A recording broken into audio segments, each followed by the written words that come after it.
Yield Builders on Ag Day is brought to you by Tendovo soybean herbicide, raising the pre-emergence bar one clean row at a time. As you just saw, Plant 24 is already underway in some areas, but when do you know it's time to get the planter rolling? Well, we get some advice from our Yield Builders, Randy Dowdy and David Hula. So Randy, I've heard you talking about Michigan.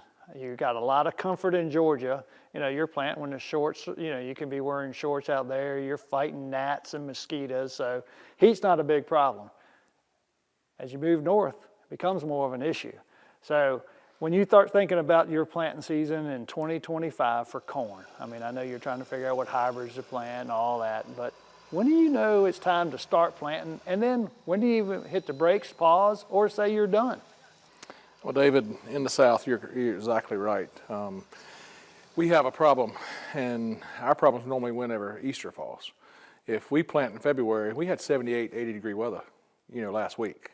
And we plant in February, and Easter's April 20th, that corn's growing point's gonna be above ground with the amount of heat we accumulate fast. And if we get a frost with that full moon at Easter, man, we're replanting, and that's a bad deal. So I'm constantly looking at the weather, looking at the forecast, looking at the, the soil temperatures, et cetera. Now, a lot of people are asking, Randy, why are you moving and going to plant some corn? Not moving, but going up there to farm some acres in Michigan. And I want to understand some of the challenges maybe that the Midwest has got. And if I can make high yields there, I'm going to start asking the question a different way. Why aren't you guys doing it? And I might realize they're right and I'm wrong, but we're going to try it.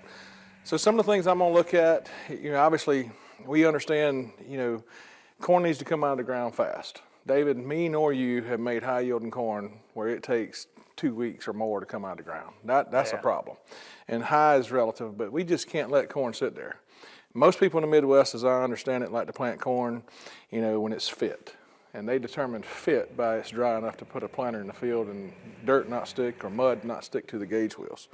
So for me, I'm going to be looking at temperature. I'm going to be patterning the 2-inch soil temperature by weather. I'm going to be looking at my weather station and looking at, okay, we just had a 60-degree day and a 28-degree night.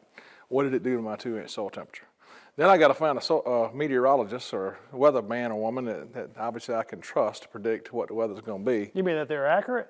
Well, that's a novel idea, right? But good luck with that, right? But I'm going to be looking for that and try to get a forecast that I can believe in. It's still farming, so I don't know that we're going to have that just dialed in. But I also know that, we're going to be looking at some seed treatments, some things in the furrow that's going to help break the seed coating down faster. And we're going to be looking for that to help us get that seed to break down faster. I asked you on the way here, David, I said, I got a challenge. I said, I got to get corn up fast. You got any secrets that you want to share my way? Because you do farm a little bit further north than me. So what would you share? Oh, yeah. Well, I mean, clearly share some of those in-furrow products. And, there's some things. And then I'm big on testing seed. Let's make sure we got some good seed to start out with. And, because if we know it's has a good cool germ score or a good, warm or wet score, we just portion those differently. But I think to me, one of your biggest struggles is now that you got these cooler temperatures, when are you going to dive into it? Because fit's different. Fit for you is different than fit for me and fit for a guy in Nebraska or wherever one of our audience guys are. So soil temps and saturated cold germ scores are going to be a big deal in how we make decisions. Oh, I would be extremely important in looking at those numbers.